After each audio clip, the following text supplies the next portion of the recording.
Welcome back, humans. The group stage is finally over. 48 nations started this journey. Now only 32 remained. And the knockout stage begins with a fascinating matchup between South Africa and Canada. It's only one match though. One team is looking to make history as a rising football nation. The other is trying to prove that African football belongs among the world's elites once again. There are no more calculations, no more goal difference, no more hoping another result goes your way. From this point forward, every match is simple: win or go home. Today, we'll break down everything you need to know about South Africa versus Canada.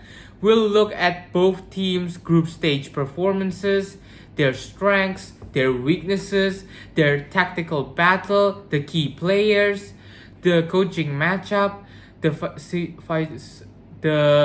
pressure between them, and finally, my prediction for who advances to the round of 16. So, let's get started.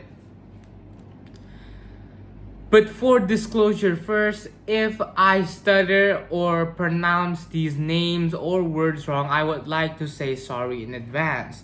I'm not really good at pronouncing names, and I hope you guys would understand that. So let's go right into tomorrow's match for the round of 32.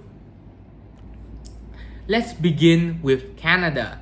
Coming into this tournament, expectations were already high. They're one of the three host nations. They've invested heavily in youth development over the last decade. And under Jesse Marsch, Canada has developed one of the most aggressive pressing systems in international football. Their group stage was impressive overall. They produced one of the biggest wins of the tournament with a 6-0 domination against Qatar, showcasing their attacking firepower. However, a defeat to Switzerland meant they finished second in Group B, rather than winning it, which is why they now face South Africa instead of taking a different path through the bracket. That loss may actually become a blessing or a curse, because now every knockout match becomes significantly more difficult. So why this match matters? Winning today isn't just about reaching to the round of 16. The winner will likely face either Morocco or the Netherlands next. That means whichever teams advance must immediately prepare for another elite opponent. Canada understands that. They cannot afford to underestimate South Africa. So, Canada's positional analysts, their goalkeeper is an 84 out of 100. Maxime Crépeu has quietly become one of Canada's most reliable players. He rarely makes spectacular mistakes. His positioning is excellent. His communication with the defense has improved every match. In knockout football, consistency matters more than flashy saves. So, how about the defense? The defense is an 86 out of 100. This line continues to improve. Alistair Johnson gives Canada tremendous energy. Derek Cornelius has become more confident. Moise Bombito is expected to strengthen the defense if fully fit. Well, the possible return of Alfonso Davies adds another dimension with his pace and attacking threat. Canada's biggest defensive strength is recovery speed. Their biggest weakness, they sometimes push too many players forward. Against elite counter-attacking teams, that becomes dangerous. And for their midfield, is an 88 out of 100. Steven Estaquio remains Canada's heartbeat. Everything flows through him. His passing, his positioning, his leadership. Nathan Saliba has exceeded expectations. Meanwhile, Jonathan Osorio provides invaluable experience. If Estaquio is fully fit after recent muscle fatigue concerns, Canada's midfield becomes much harder to break down. Now for their attack is a 94 out of 100. This is where Canada becomes scary. Jonathan David has already established himself as one of tournament's hottest scorers. Kyle Larin gives Canada physical dominance. Tajon Bunchanan provides pace. Jacob Schaffelberg stretches defenses. And if Alphonso Davies returns, Canada suddenly gains another elite attacking outlet from the left side.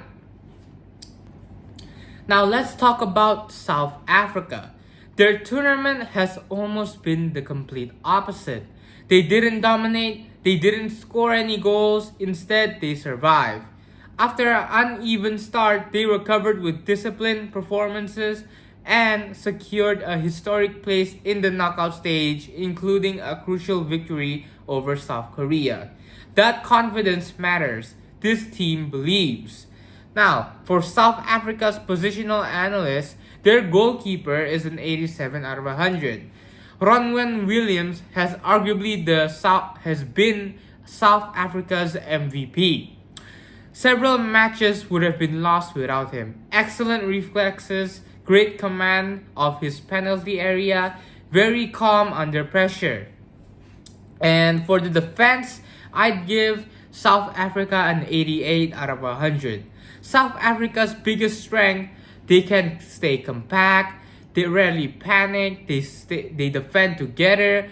Grant Kekana organized the line well. Kusliso Mudau brings balance. If Canada wants to score, they'll probably have to earn every opportunity. Now for their midfield, it's an 81 out of 100. Teboho Moekana returns after suspension, giving South Africa more energy and balance in midfield. He breaks up attacks, wins second balls, and launches counterattacks. South Africa won't dominate possession, they don't need to. And now for their attack is a 79 out of 100. Percy Tau remains a creative force. Evidence Makopa offers physical presence. South Africa doesn't create 20 chances, they usually only need 2 or 3. Efficiency will be critical though. Now let's head on right to the tactical battle. This is one of the most interesting tactical clashes of the round of 32. Canada wants chaos, South Africa wants control. Canada presses high, South Africa sits deep. Canada wants transitions, South Africa wants patience. The opening 20 minutes could determine everything. If Canada scores first, South Africa must attack, which opens more space. If South Africa survives, pressure shifts towards Canada, and that's where knockout football becomes unpredictable. Now, for the coaching battle, we have Jesse Marsch is one of the most aggressive managers in international football. His teams never stop pressing, never stop running, never stop attacking. On the opposite bench, Hugo Broos brings experience. He's won major tournaments before. He knows how to frustrate favorites. Don't be surprised if South Africa slows the tempo every opportunity they get.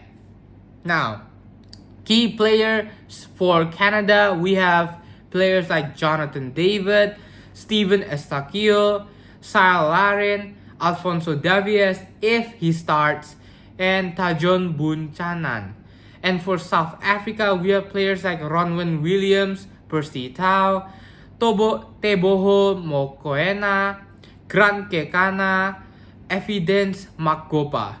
Now, one factor that nobody is actually discussing enough is pressure. Canada is expected to win. South Africa, they're not expecting South Africa to win. That changes everything physiologically. Canada carries the expectation of a co-host nation hoping to reach new heights. South Africa plays with freedom of an underdog that has already exceeded many expectations. Sometimes that freedom creates the biggest surprises. So, let's head on right to the final predictions. After analyzing everything, team quality, tactical systems, individual players, coaching, momentum, and knockout experience, I still believe Canada has the edge. Not because this will be easy, but because Canada simply has more ways to win. If the game becomes open, Canada has more attacking talent. If the game becomes physical, Canada has enough strength. If it reaches extra time, their squad depth becomes a huge advantage. So my final prediction score, I'd have to go with Canada. 2-1, Canada wins against South Africa. Now the goal scorers for my prediction, I think it might come from Jonathan David or Sia Larin, and for South Africa, it might come from Percy Tau. The man of the match might be Jonathan David if he recovers from his injury. So, if Canada wins, they'll move on into a blockbuster round of 16 clash, likely against either Morocco or the Netherlands. A huge test of whether they can truly challenge the world best.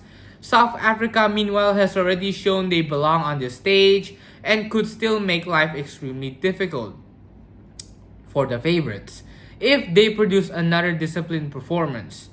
So who are you backing? Can Canada continue their historic World Cup run, or will South Africa produce their first major upset of the knockout stage?